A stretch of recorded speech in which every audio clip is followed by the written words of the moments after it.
자, 반갑습니다. 오늘은 한국사 능력검증시험 제10강 통일신라의 발전을 한바닥에 한번 정리해 보도록 하겠습니다. 그래서 오늘 배울 내용은 10번째가 되겠죠. 오늘은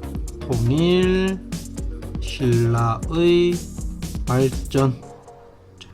그래서 오늘 배울 내용은 드디어 저번 시간에 신라가 삼국을 통일한 과정을 살펴보았다면, 오늘은 신라가 드디어 삼국을 통일하고 난 이후에 여러가지 제도의 정비 그리고 변화된 모습들을 한번 구체적으로 살펴보도록 하겠습니다. 통일신라를 갖다 볼 때는 이걸 먼저 하나 살펴보고 넘어갑시다. 김부식이라는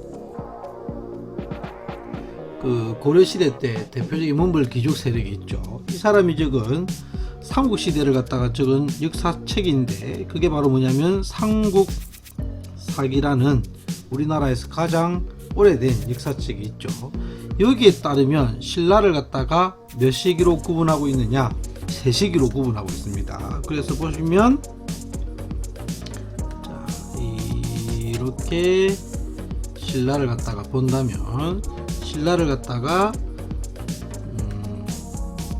첫 번째 신라를 갖다 건국했던 분이 누구죠? 박혁거세부터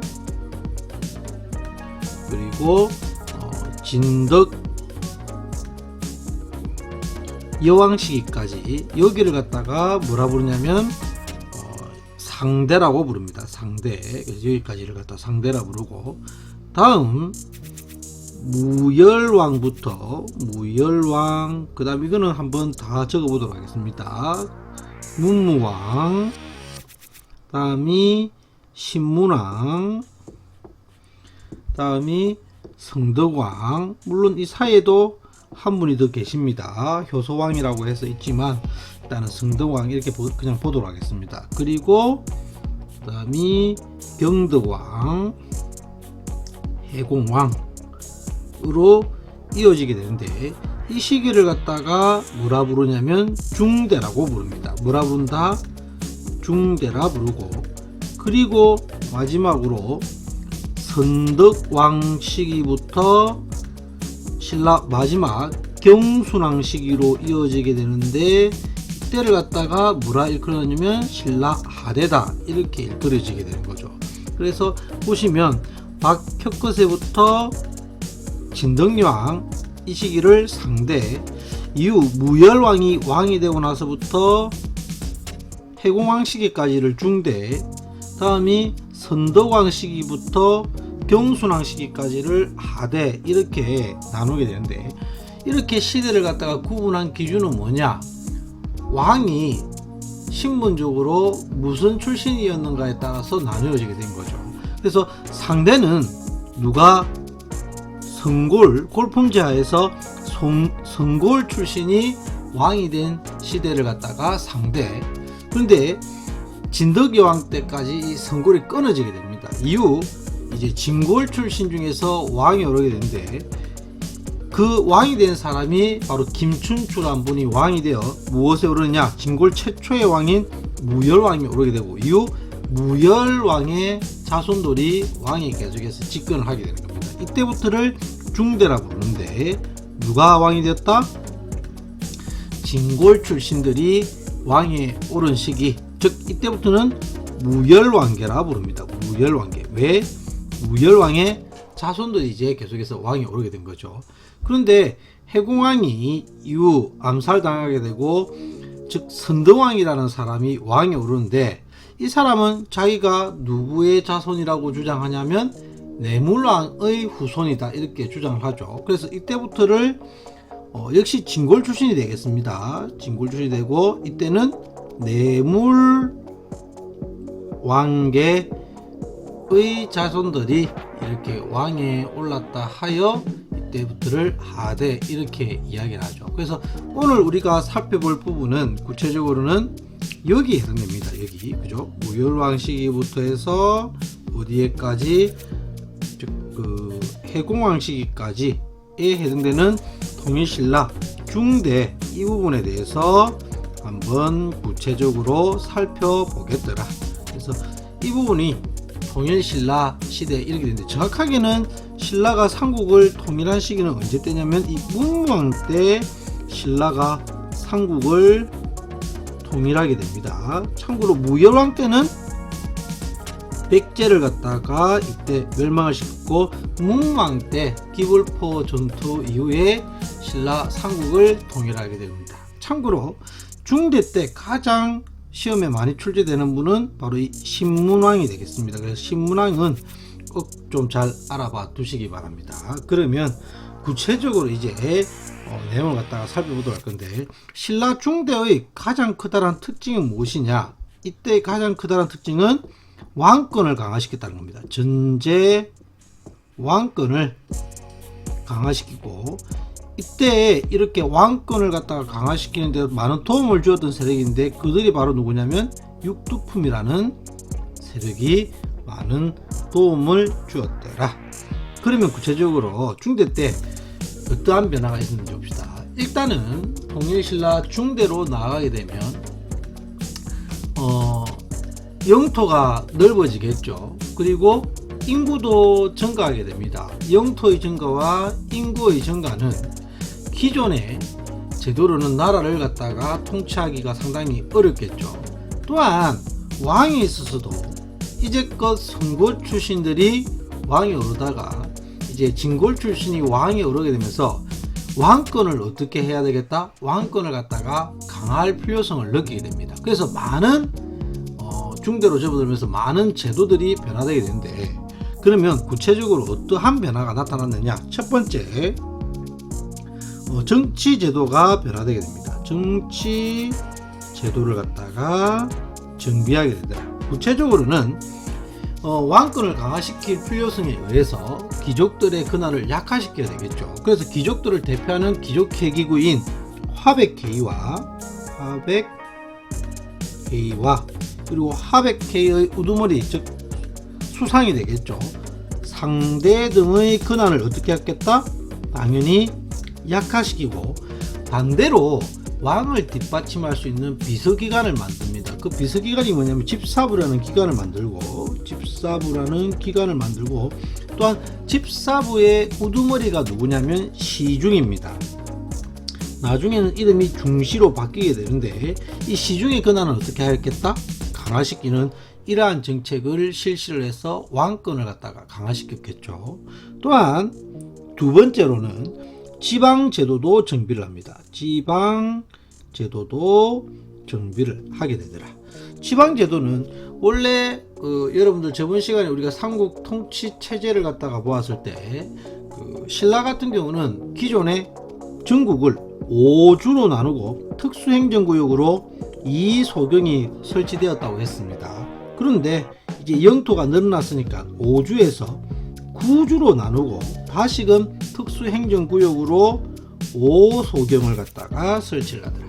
소경은 신라의 수도가 한쪽으로 치우쳐져 있는 것을 보완하기 위해서 다른 지역에 소경이라는 것을 설치하여 수도의 역할을 갖다가 분산시키는 이러한 역할을 했던 게 소경이라고 했습니다. 그래서 전국적으로 5주 2소경에서 9주 5소경으로 변화를 주고, 또한 세 번째, 군사제도도 정비를 합니다. 군사제도도 정비를 갖다가 하여 구서당 10정이라는 것을 설치를 합니다. 구서당 10정이라는 것을 설치를 하게 되는데, 구서당은 중앙군을 갖다가 구서당이라 하고, 10정은 지방군을 갖다가 10정이라고 합니다.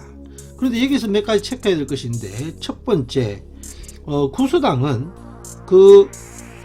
주요 구성 요인들을 보면 기본적으로 중앙군은 매우 중요하겠죠. 근데 신라인만 포함을 시켰던 것이 아니라 고구려인, 그리고 백제인, 그리고 말갈족까지도 다 포함을 시켰다고 합니다.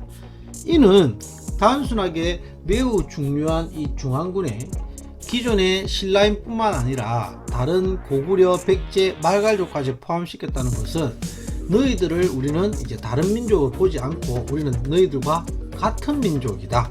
그래서 이를 통해서 무엇을 갖다 하기 위해서 민족을 갖다가 어떻게 할 목적으로 통합 정책의 일환으로 이렇게 구서당의 구성인들을 신라인뿐만 아니라 고구려, 백제, 그리고 말갈족까지도 포함을 시켰다. 다음에 십정이라 되어 있죠. 이 십정은 각각 지방군인데 구주에 위에 있는 구주에 하나의 일정씩을 포함을 한 겁니다. 그런데 수가 안 맞죠. 구주인데 일정씩이 아니라 한주라는 곳인데 여기는 다른 지역에 비해서 이 영토가 땅덩어리가 상당히 넓었던 곳입니다. 그래서 여기에는 몇 개의 정을 설치했냐면 2개의 정을 설치해서 총 지방군은 10정으로 구성되어져 있더라. 다음에 마지막으로 네 번째 토지 제도도 정비를 합니다. 토지 제도도 정비를 하더라. 그래서 관료전이라는 것을 지급하고 관료전이 지급된 시기는 687년에 지급을 하고 이후에 원래 귀족들에게 지급되던 토지가 뭐가 있냐면 노급이라는 게 있었습니다. 노급을 갖다가 지급하는 것을 어떻게 해버렸다? 폐지시켜버리게 됩니다. 이게 689년에 폐지를 시켰던 거죠. 그런데 관료전은 무엇이고 노급은 무엇이냐? 기존에는 노급이라고 했죠.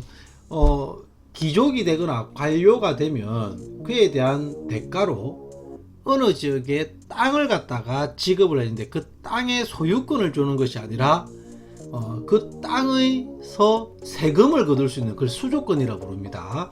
그 세금을 갖다가 거둘 수 있는 권한을 부여하는 것을 노급이라고 부릅니다.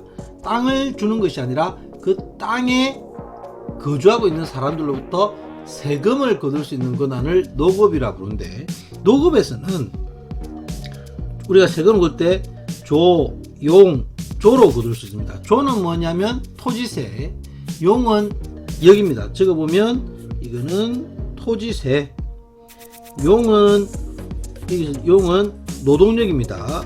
노동력을 갖다가 거둘 수 있고, 여기서 말하는 조는 공납을 의미합니다. 공납을 의미하는데 노급하에서는 이 조용조를 모두 거둘 수 있습니다. 토지세도 거둘 수 있고 노동력도 거둘 수 있고, 그 지역에 곡물도 이렇게 공납 이렇게 했는데 곡물을 갖다 말하죠. 특산물을 말합니다.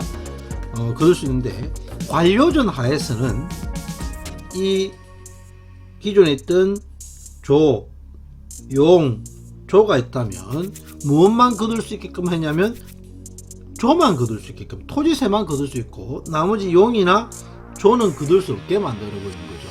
그러면 당연히 귀족의 힘이 어떻게 되겠다? 귀족의 힘이 약화되게 되는 거죠. 그래서 이를 통해서 왕권을 갖다 강화시켰는데, 참고로 정치제도 같은 경우는 무열왕 때 실시된 겁니다. 무열왕 때. 나머지 2, 3, 4번은 어느 왕 때 시행되었냐면 이 신문왕 때 이렇게 실시가 되었던 거죠. 특히 신문왕을, 그래서 중요한데, 신문왕은 왜 이렇게 그러면 많은 제도를 정비하고 왕권을 갖다가 강화시키려 했느냐? 신문왕은 왕에 오르고 나서 얼마 지나지 않아 그의 장인어른이었던 김흠돌이라는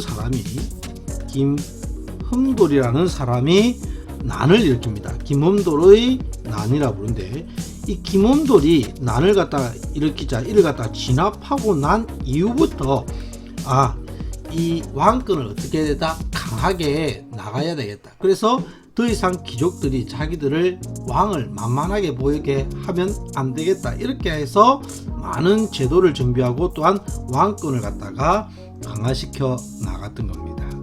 또한 신문왕의 업적 중에 한 가지만 더 알아둡시다. 이것도 종종 출제되는 건데, 신문왕의 업적 중에 국학이라는 것을 갖다가 설치를 합니다. 국학. 유아교육기관입니다. 최고 교육기관으로서 국학이라는 것을 설치를 하였더라. 그래서 신라가 삼국을 통일하고 나서 중대, 즉 무열왕도, 정확하게 통일은 문무왕 때지만 무열왕 때부터 여러가지 제도들을 갖다가 정비를 해서 변화된 모습을 나가게 되었더라. 하지만 이후 경도왕 시기부터 조금씩 변화가 나타나게 됩니다. 경도왕 때 어떤 기록이 있냐면, 경도왕 때 노급이 부활했다는 기록이 있습니다. 노법이 부활했다는 것은 귀족들의 힘이 강화되었음을 나타내고, 반대로 생각해보면 왕권이 어떻게 되었겠다? 왕권이 약화되었음을 나타내겠죠. 이후 해공왕이 어린 나이에 왕이 오르자 각지에서 반란이 일어나서 서로 왕이 되려는 이런 움직임이 나타났고, 그러던 와중에 이 해공왕이 암살을 당하게 되고, 누가 왕에 오르게 되냐면 선덕왕이 왕에 오르게 되는데, 이때부터를 갖다가 신라의 하대라고 부르는 겁니다. 그러면 통일신라를 봤는데 이 내용과 함께 몇 가지만 더 살펴보도록 하겠습니다. 먼저 정치제도와 관련해서 이 외에도 지금 보면 화백회의와 상대 등의 권한을 약화시키고 집사부와 시중의 권한을 갖다 강화시켰다고 했는데, 그와 함께 중앙정치제도에서는 중앙정치제도에 있어서 위화부를 갖다가 비롯하여 그 외에 13부를 갖다가 설치해서 정치제도를 갖다가 정비를 합니다.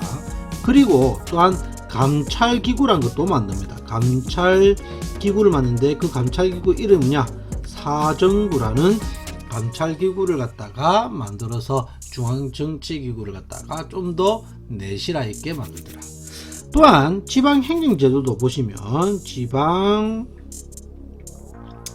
지방행정제도 같은 경우도 지금 전국을 5주 이소경에서 9주 5소경 체제로 바꾸었다고 했죠. 크게 9주는 행정구역 명칭을 보면 크게 어떻게 이루어지냐면 주가 있고 그 밑에 군과 현이 있고 그 밑에 뭐가 있냐면 다시 촌이 있는 이런 시스템입니다.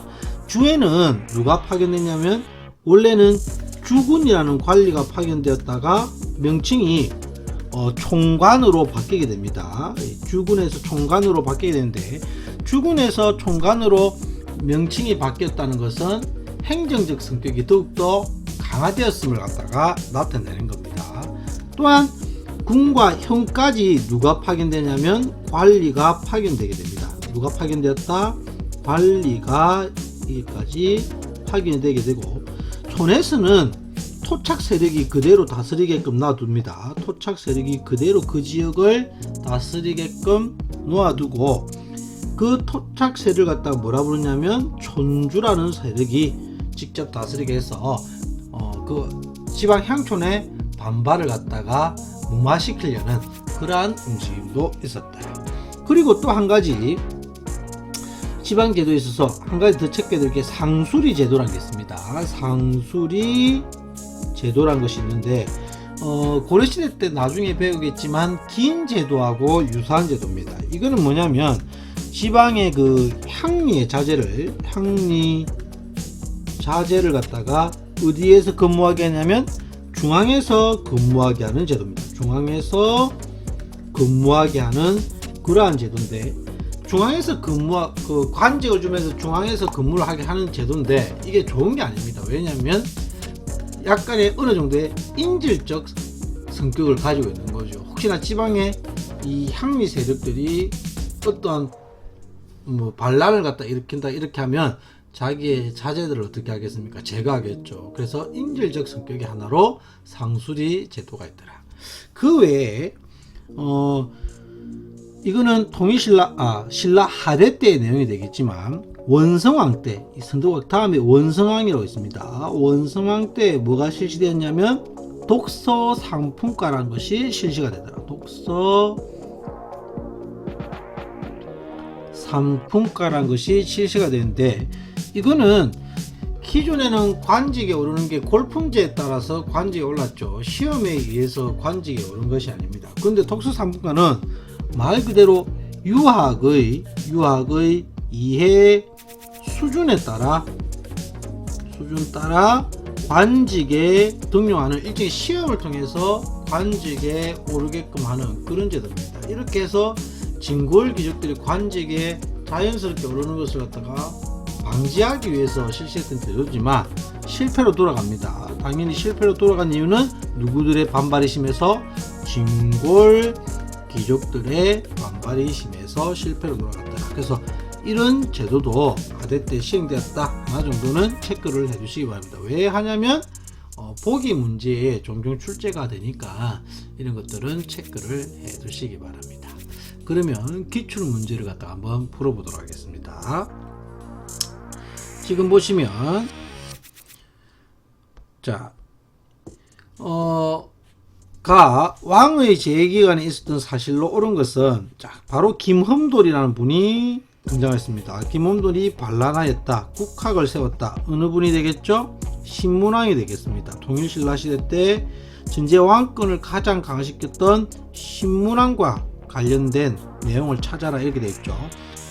이사부를 갖다가 보내 우상국을 정복했다. 이거는 우리가 저번 시간에 봤다시피 지정왕이 업적이 됩니다. 신라시대의 6세기 때 지정왕. 다음에 화랑도를 개편하였다. 이거는 진호왕이 되겠죠. 다음 관료존을 지급하고 노급을 폐지하였다. 이거는 조금 전에 봤던 신문왕의 토지제도 개혁과 연관성이 있겠죠. 그래서 신문왕이 업적이 될 것이고, 최고 지배자의 칭호를 마리간으로 하였다. 이거는 뇌물왕 때 있죠. 정확하게는 뇌물 마리간이라고 했습니다. 그래서 마리간의 칭호를 사용하였으며, 2차돈의 순교를 계기로 불교를 봉인하였다. 이거는 법흥왕과 관련된 내용이 되겠죠. 그래서 답은 3번이 되겠습니다. 이런 식으로 출제가 된다는 겁니다. 다음, 교사의 질문에 대한 학생의 답변으로 옳은 것은 지도와 같은 지방행정구역을 마련한 국가의 통치제도에 대해 말해볼까요? 했는데, 지금 보면 이게 대표적인 그 구주로 나누었던 구주 오서경 시스템의 모습을 지도로 나타낸 거죠. 그래서 아까 전에도 설명했다시피 한주의 영토가 가장 커서 이때 여기에 지방군으로 여기에 2정을 설치하고 나머지는 1정씩 하여 10정을 설치했던 그런 군사제도에 대해서도 설명을 했는데, 즉 구주 오소경 시스템이 마련된 시기는 통일 신라시대가 되겠죠. 그러면 중앙군을 보기로 봅시다. 중앙군을 2군 6기로 조직하였다. 이거는 고려 때의 군사제도에 대한 내용입니다. 지방간으로 안찰사를 파견했다. 이것도 역시 고려와 연관성이 있는 거고, 다음 중앙간제를 삼성 6부로 정비했다. 역시 배우지 않았지만 발해 때의 내용이 되겠습니다. 다음 관리 감찰을 위해서 사정부를 뒀다. 조금 전에 했죠.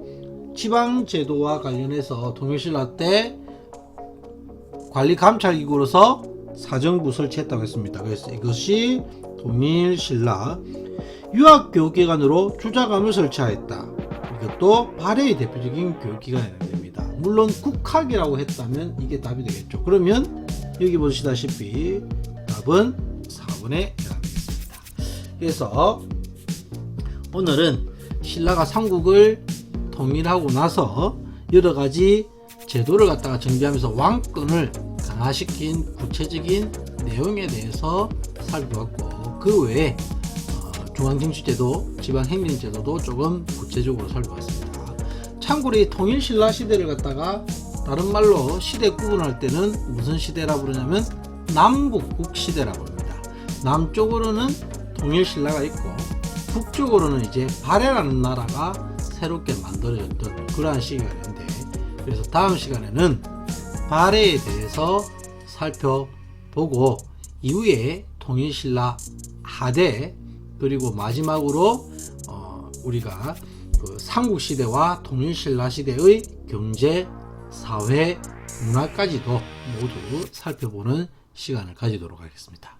오늘은 여기까지 하도록 하겠습니다. 다들 수고하셨습니다.